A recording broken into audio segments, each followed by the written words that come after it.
hazvina kumira mushe mhuri yeZimbabwe. Pane nyaya iri kubudiswa neZEC panapa, iri kupindura nyaya yemaaudios akabuda achitenderera aya ekwana Chivhayo netimu rese riri papa.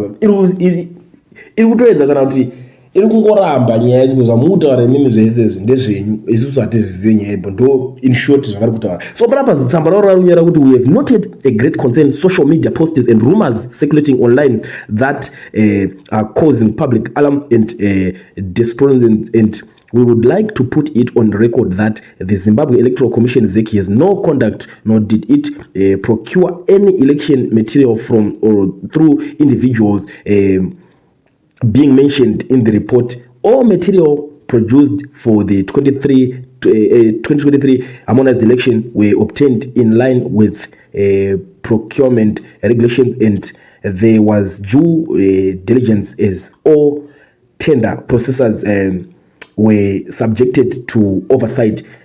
We challenge all those alleging that the commission has a contract with the three individuals to come forward and present the same.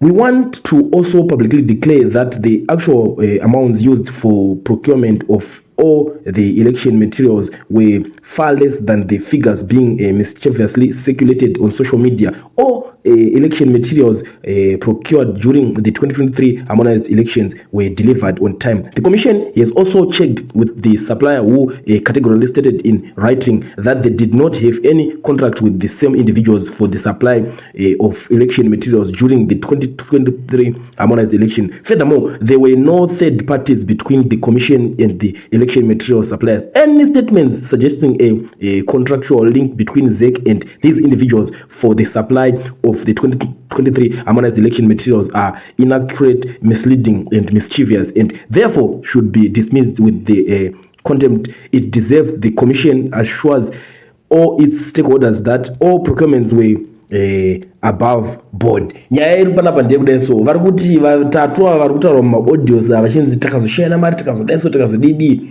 hapana wataketa dhiri naye, anzi takabva tatoenda kunocheka kuna supplier wacho tikanobvunza kuti iwewe une chekuita here nevanhu 3 ava vataurwa kana kuti mune dhiri ramakaita. So pari kunzi vakabva vaudzwa kuti hakuna futi dhiri ratakaita papa. Saka apa kureva kuti nyaya iyi yatopera kakusina nyaya zake chainvestigata chiipa papa yangangonzi inyaya yekunyeba, because ava vatogara vatotaura vezeki vachinura vakati hakuna dhiri rakaitwa nevarume ivavo, ende kwatakatotora kwacho macompanies akatoti supplier zvinhu izvozvo vari kutoti havatorina futi chekuita nevarume ava vakataura. Saka kuti delayed match ndo maperero azongoita nyaya inini zvangu ndakazvitarisa, but rekedza timboona nekuti panapa varume ava vamwe vacho vakamirirwa nezaki kuti vange vachizobvunzwa mibvunzo inopisa chaiyo chaiyo, but rekedza tichaona tichadzoka panapa zvekare tichizokuzivisai kuti chii chinenge chazonyatsotora nzvimbo kana kuti chinenge chaitika, but zviri zvamanje manje pari ZEC yabudawo iri kuzviramba.